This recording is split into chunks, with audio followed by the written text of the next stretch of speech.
On the second episode of My Culture Story today, I take you through the Bukusu. Bukusu is one among the 17 sub-tribes under the Luhya community in Kenya whose way of life, that is culture, is one of a kind. I hope you enjoy.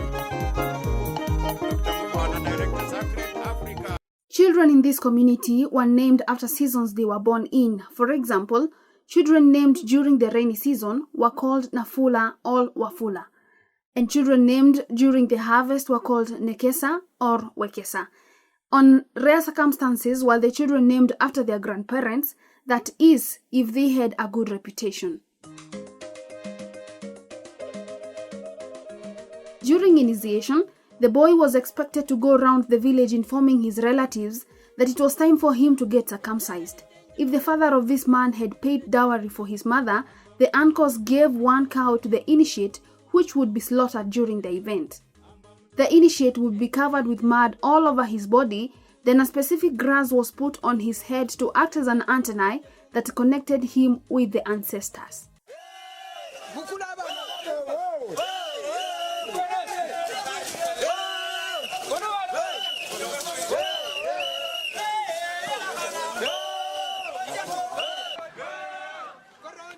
If the man had a twin sister, the girl accompanied him, but during the initiation, she was tied with banana leaves that covered her waist, then it would be cut as a sign of initiation to her. Once a man was initiated, he was not allowed to shake hands with anyone, but instead, he carried a stick which he would use to touch people with as a form of greeting.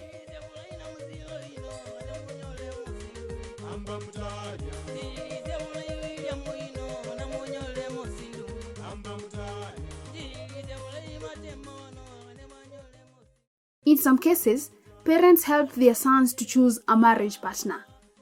Dowry was therefore decided by the family members, which was mostly 12 cows and some gifts. A man would not pay dowry for his wife if his father had not paid dowry for his mother.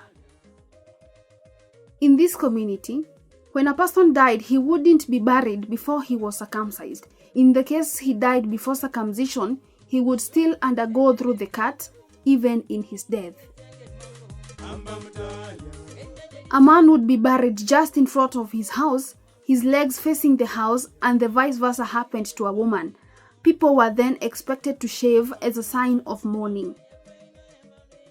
If the person was struck by a lightning or was a thief, he would be buried at 3 a.m. and his grave would be dug behind the house so that it would be invisible. In some cases, he was buried between two banana trees. This is my culture story.